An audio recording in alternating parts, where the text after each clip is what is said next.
Welcome back to Midlands Rugby Podcast, episode 8. Phil, how you doing? I'm very well, mate. How are you? I'm good. I'm good. I'm very conscious we're speaking at a normal tempo. For those who aren't on YouTube, we have got a guest with us today. His name's Samson, or Jake Baldry, but he's not the cleverest. We might have to talk a bit slow. So when we Yeah, talk about like words longer than 5 letters, we might have to spell it out literally for him. But literally struggled with that one. Literally, yeah, do you know what that one means? yeah, I think so. Yeah, well done. Jake, how you doing? Good, mate. Yeah, I'm good. How's you two? Yeah, I'm good. We've just had a tour of your parents' house, because you don't want to wash in a sink at home. No. I'm at You, my house now. you're at your house now. Yeah, yeah. Oh, so why have you got so many bottles of roll-on deodorant on your bedroom floor? So I don't smell. They're not roll on either. I don't wear roll on. It's spray. And oh my camera's gone again. But you Yeah, also said that a lot of it was for women's just in case. yeah. Just in case. Yeah, When was the maybe. last time any of that was used? Yeah, it'd be a long time ago. Long time ago now. Amazing. So Yeah. Jake, you play for Pavs. You have done for a while, but do you want to let us know how you got into rugby? Oh, got into rugby when I was, I think it was about 4 or 5. My dad wanted me to not get bullied at school, so he decided that he'd take me to a rugby club. So I was tough. Uh, So you get one in the Rugby Club instead. yeah, pretty much. Yeah. Went up to Mansfield, and they weren't focusing on their minis at the time. I think they might have been in a position that we're in now. Like there was a few more leagues higher, and they was concentrating on that. And I went up to Pavs the same day with Elliot Seven. Remember when Rob Seven was coaching? We was at that bit, as you just drive along onto the drive on the left hand side behind the posts. Was it that bit there? Yeah, that's how I got into it.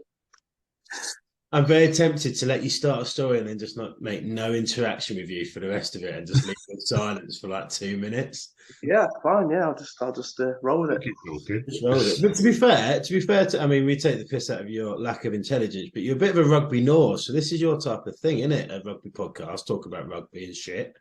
Yeah, I do like my rugby. It's a big passion. Yeah. If we were to ask you a quick question of what's your favourite rugby stat from the last few weeks, what would it be? Um. He's not good with stats. Yeah, I'm not going to be sad. Probably the Bristol game. The Bristol beating Saints, the highest victory in however long it was. Yeah, I'll take that. Good stat, mate. Good stat. Really good stat. I That's as watched it. close to a stat as you're getting. A stat that actually has no numbers in it.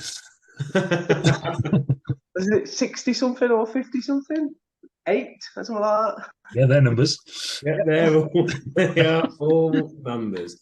Jake, I've not actually come prepared with much to talk to you about, to be fair, but I know Phil might have prepared something today. I don't know. Phil, have you got anything for Jake today?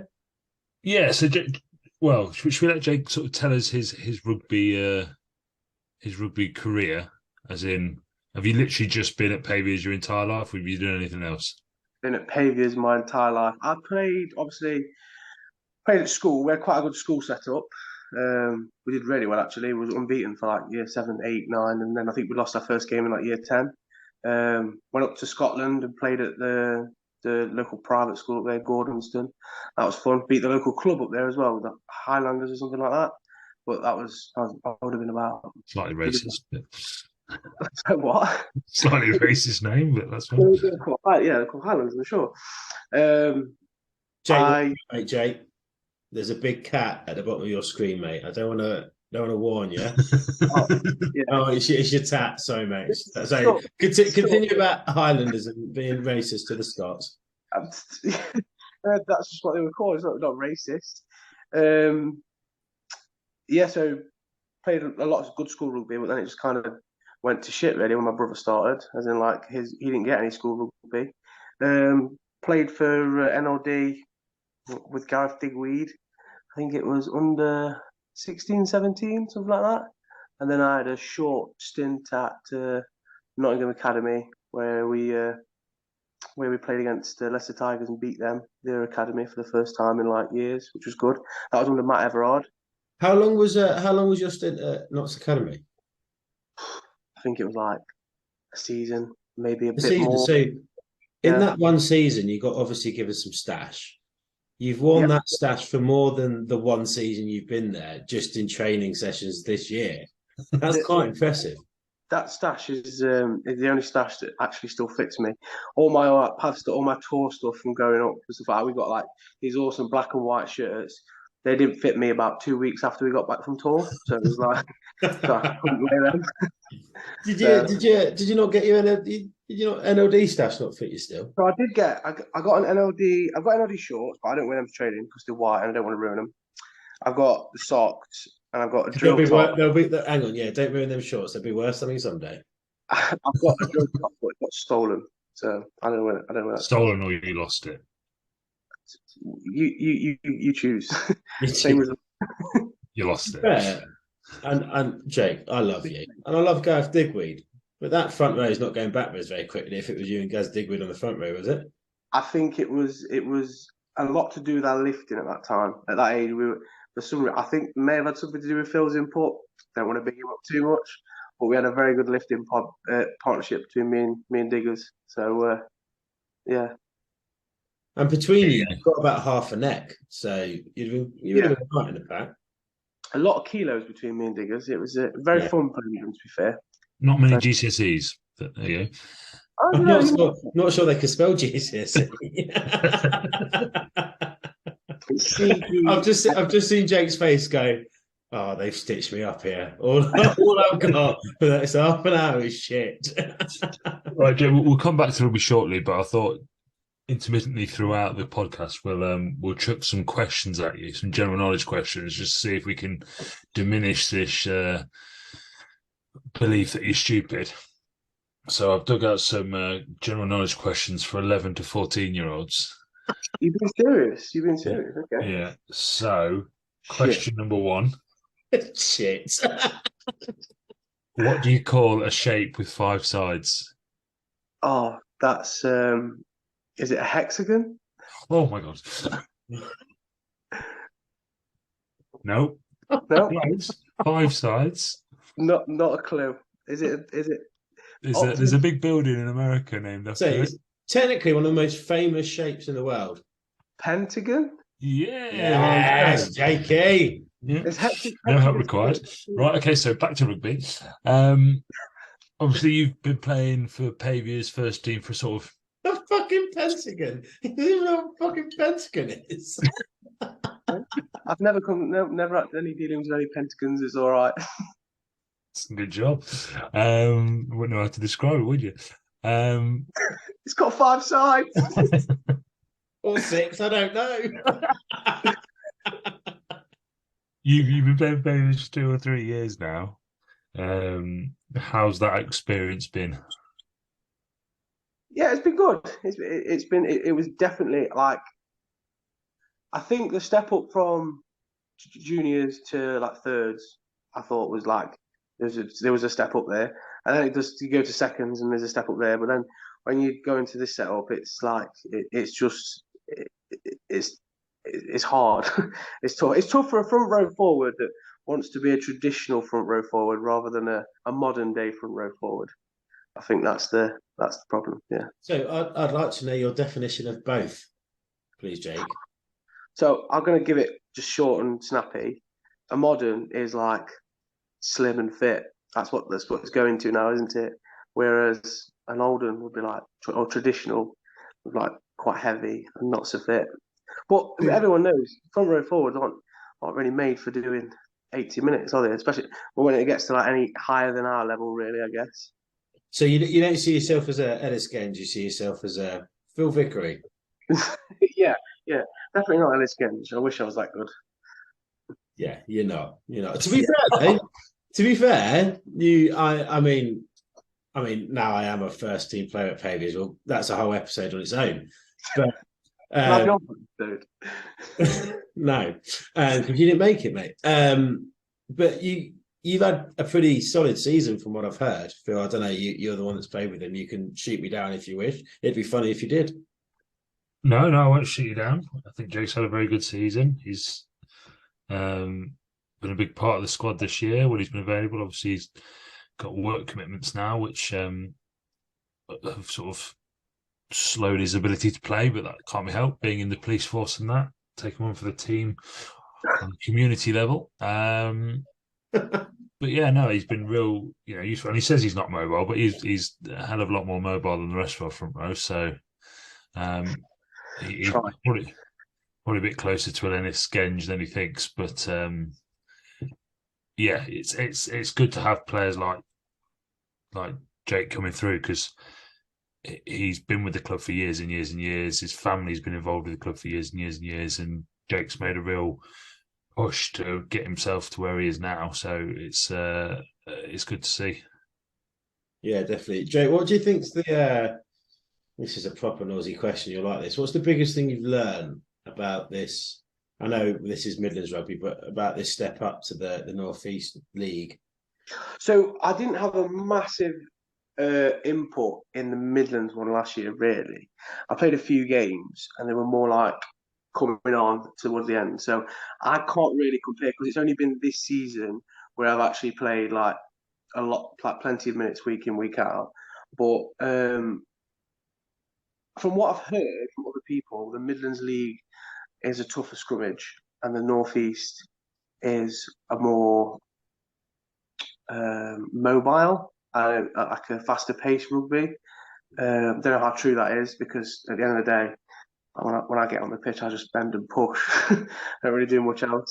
That is, if we were famous as a podcast, Yeah, we had a no context Twitter page, it's I bend and push. It'd be the biggest fucking statement anyone's ever made in this squad. That's what Rob Seven always used to tell me from the age of like 4 or 5. So it's just says a lot about Rob Seven, doesn't it? I was going to say, he's, as someone who is a twos player normally, he has no rugby knowledge apart from that. Yeah. You can be a 12 if you've got the ball in hand. Just bend over and push with your legs. And that's where all my rugby knowledge has come from. Rob Seven and my dad. Fuck me. And you're playing first team level 5. Jesus Christ. It says a lot, doesn't it? It says a lot. Phil, general knowledge. Let's go. Next question then. I'm not ready for this. Which way is anti-clockwise, left or right? It's left. Yes, good lad. Well done. Well done. So obviously, Jake, we'll move away from community rugby. We're in the midst of my camera's going to we're in the midst of quite a big weekend for the Six Nations. I know you love your international rugby. Love the fantasy league. It's big. He loves the fantasy league. Probably a lot of people still owe you £10 for your fantasy league. I'm sure you're pocketing it all. But what are you thinking about the Six Nations so far? Exciting? Not exciting? I think it's been very open. Well, it was very open, I believe, until I think Ireland might run away with it. I think Italy gave them a good run for the money. Italy have been really, really impressive. I think the question of getting rid of Italy should definitely leave now because they've really shone in the past couple of seasons with the Wales victory last year and then the victory over Australia not long ago, and just how they put France through the paces a couple of weeks ago as well. I love it. I love everything about Italy. I think they're really fun to watch. England, I think one of you guys said it in one of the previous pods that no matter how Borthwick does, they'll just blame it on the fact that he's just picked the squad up when he's coming to Six Nations. So it's a free token for him. He can do bad, and then they'll go, "Oh, well, it's because he's just picked the squad up," or he can do good, and they'll go, "It's Borthwick." I think his style's followed him a bit from Leicester. They seem to be like clinching games towards the end, and it being quite close and tight. I don't know. I've not seen enough of him yet. It's interesting. Have you managed to watch any of it? Yeah, I watch it all back, watch it all on repeat, and then I don't know what I'm going to do this weekend. I'm going to be gutted because I can't really. I'm at work on Sunday, so I won't be partaking in any of the activities on the bus. So I'm probably just going to sit in a corner and watch the rugby on the way back. I don't. Good luck to you on that one. Right, question number 3 then. Who discovered electricity? I haven't got a clue. Tom, would you know that one? Einstein. Right. He was Okay. not the right person. What was Einstein's that? not the bloke that did it. To be fair, mate, I was brought up by a vicar, so I imagine Jesus discovered electricity. No, he missed that one. If anyone tells me Jesus is not the right answer, you can fuck off. It was Benjamin Franklin for Oh, it those was who him, are wasn't it? interested. Yeah. That was it, Yeah. because the apple fell from the tree. It gave him an electric shock, didn't it? That's it. That's confused Jake more. No, That's not point. amazing because it was a Not point. shit joke and it's confused Jake fucking massively. Oh Jesus. Okay. So Jake, then another thing we've been discussing in the last few weeks, and I'd love to get your take on it, is this potential rule change that's coming in next year. And we've had nothing yet from the RFU suggesting that it's not going to happen. And just a few sort of pieces of information coming out suggesting why they are doing it and sort of how they could implement it better, which is always good to suggest something and then ask people how to do it. But what are your thoughts on the tackle height change?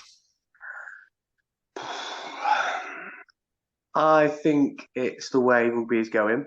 I think they will implement it, no matter how much we try and stop kicking or go kicking and screaming. They will implement it. Do I think it's for the better? Obviously, it is, but I just don't understand why you can't just sign something and say, "I understand that I might have head contact concussion, and this may impact me in years to come." Sign that waiver there, and then in a few years' time, when I don't know, Steve Thompson's making documentaries about dementia, saying I can't remember the World Cup. Or if you could just pull out this thing and say, "Oh, you signed here saying that you knew you was going to get head contact," and then I probably wouldn't remember, but it's one of those things. Jake, I fucking love you. But you are right. I mean, there is no one that has come through any form of academy setup or even started playing rugby as an adult that doesn't understand the risk of going to play rugby. We all know that there's a risk. Yeah. Fucking joints going, your head's going, your fucking muscles are pinging. Yep. We know that. Yeah, Phil's sporting his fucking wank hand. But we all know that. We all know it's a thing. And actually the RFU sent out a survey. They put a survey on their website, which they've not massively publicised on Monday, which was meant to be this whole give us your thoughts on the tackle height, but actually all it is what don't you understand? How should we word it? Is it below sternum? Is it below nipple height? Is it midriff? Is it tummy? It's like so they're clearly going to implement it, right? So we're kind of having to accept that now. But I mean, Jake, you're quite a compact person, if you don't mind me saying that, as being a short but wide, square type bloke. Yep. Even for Chode, you, if you will. a chode, yes. I mean, his head's longer than the rest of his body because that's the forceps job, but that's fine. Well, but do you see even people of your stature with the new laws of tackling, but also ball carrying, of not being able to dip into a tackle as a ball carrier? Do you think does that change a lot of? Does that change everyone's game? Because that's what we're talking, right? I think so. Tackling for me is something I've always. I think is quite a weakness. I've not had a very good tackling technique, and this season specifically, I've been trying to tackle lower, and because in preparation for the laws coming, and I think you get affected when you tire, and you just don't do it because it is. I think for me, rugby is a lot to do. It's all based around fitness. So to get lower to make the tackle, it's squatting, isn't it? It's just, I just think it's fitness. I just think it's people. If people say they're not going to do it, it's not because they can't do it. Otherwise, they wouldn't be playing rugby. It's because they're being lazy and they don't want to do it. It just comes down to that fitness thing again. People preserve energy by not going as low because it's a squat at the end of the day, and then you've got to get yourself back up after. That's just my opinion. I've been trying to tackle a bit lower. I remember a couple of good ones that I made in against York, and I thought, I can actually do this. And then I played it over the weekend, and I was like, "Yep, that's gone out the window again. I'm not doing that." No, I do agree with you. For people who are of our age range, I put myself in the spunkers group, but in the sense of I'm 29, I'm not 30, it doesn't count.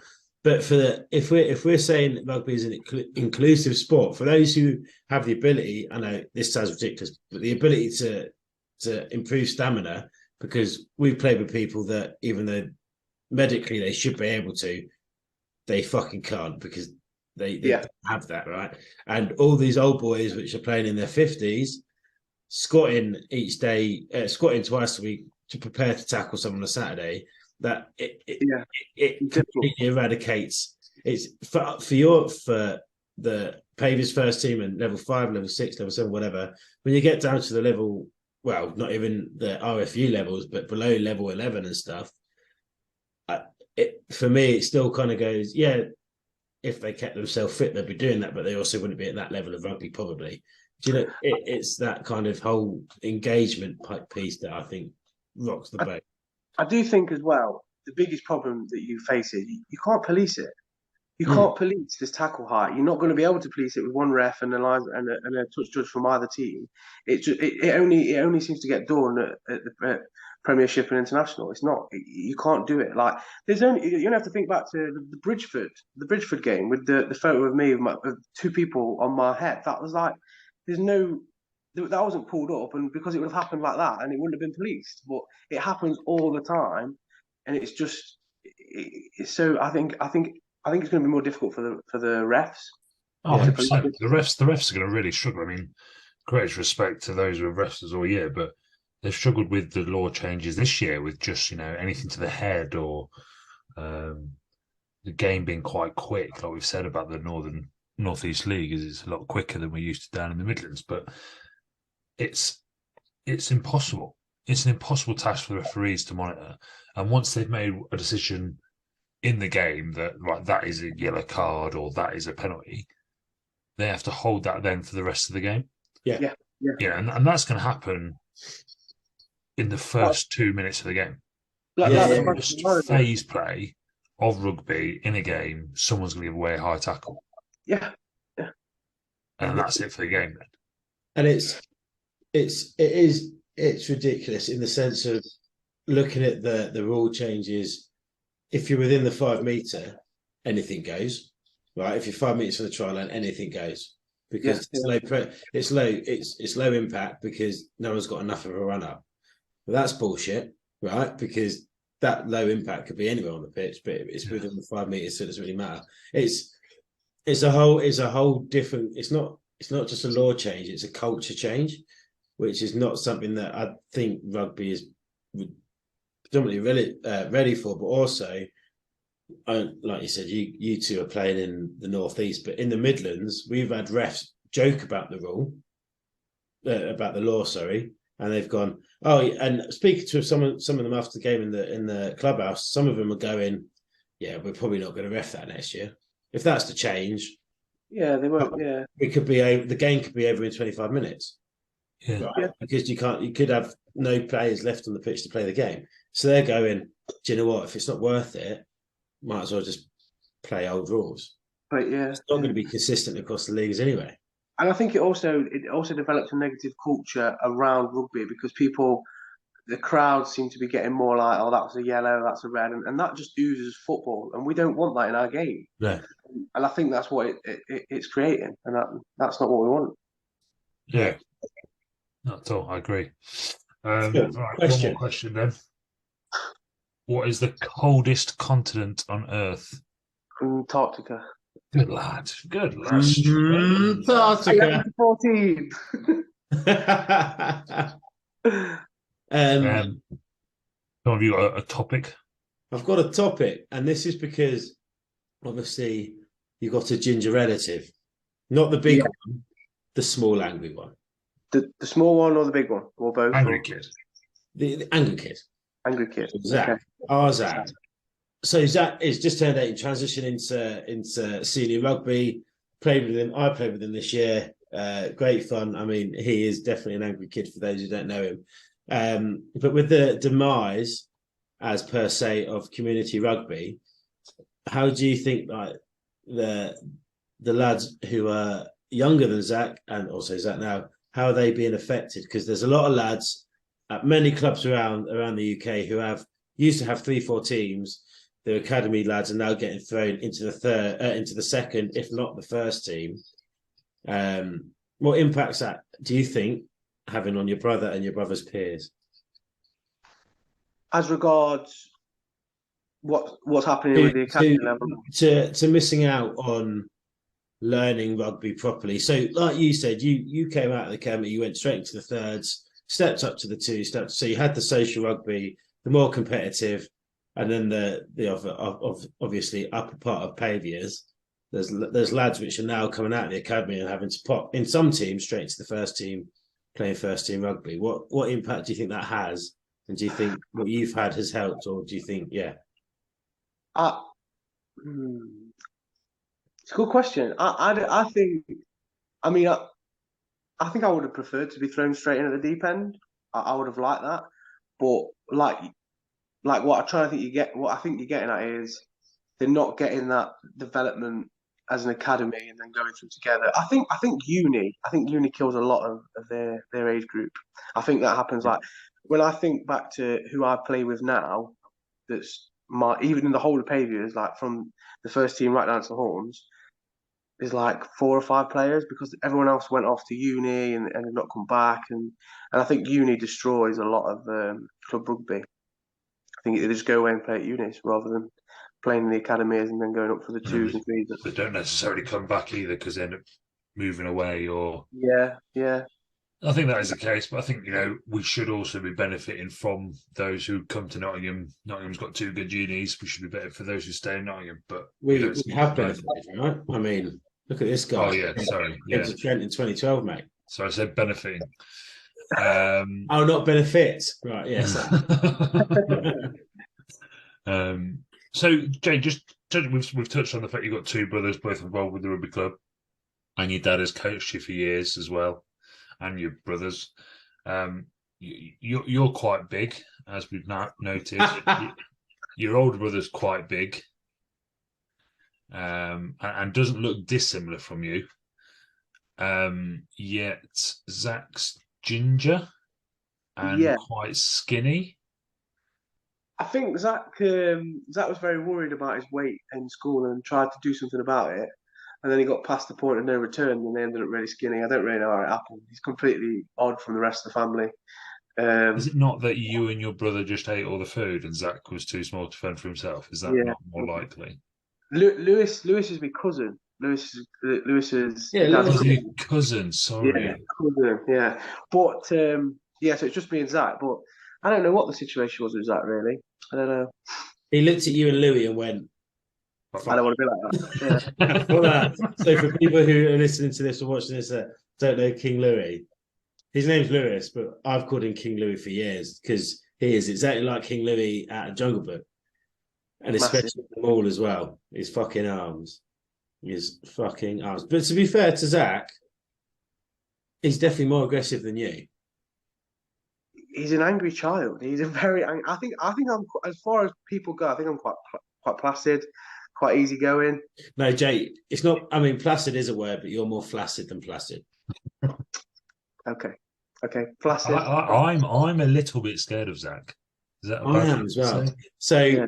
We're obviously not. Well, we might finish on this, but I remember playing with Zach at Sleaford, and I just broke it. It was the first game after I'd broken my hand, and I ended up getting kicks in the head. This is the type of game it was. I didn't fight anyone. This is what happened, but it all started because of Zach, and we had the whole of Sleaford ladies team behind us heckling Cole Chowton, if you know him. He's a fat, weird-looking bloke. Yeah. So that's normal.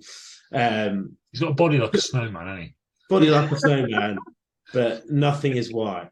That sounds really racist. He is a white man. Anyway, I'll cut that bit out. But Zach was on the far side of the pitch. Me and Rob were on the near side. And Zach, he must have been about 6'3", 6'4". Punched this lad. He'd had Zach on the floor. Punched this lad. Lad fell straight to the floor. All the Sleaford ladies team were kicking off behind us. And then all that happened was one of them had a camera, came onto the rugby pitch to take pictures of the fight going on. Someone tried to move her out of the way. In the same time as someone tried to move her out of the way, one of our lads tried to rag someone off the pitch. He kicked me in the head. She fell over the rope. Best day of my life. Seeing her camera fall straight on the fucking front of her face. And she went, that ginger lad must be a horrible bloke. The lad that he punched is a really, really nice man. Yeah, no, Zach's a cunt. I think one disappointing thing about Zach is he's fell out of love with rugby and he's taken up boxing. So he's actually really enjoying his boxing at the minute, which is probably more suited to him, to be honest. Yeah, But 100%. Yeah. Terrifying, but yeah. Terrifying, but yeah. Before we let you go, because Zoom is telling me I've not upgraded again. Quick predictions for the weekend. Not Midlands, Six Nations.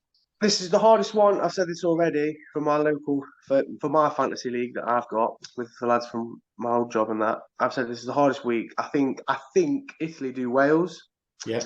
No cop, who's there though? Is he not? Oh, I still think they do him.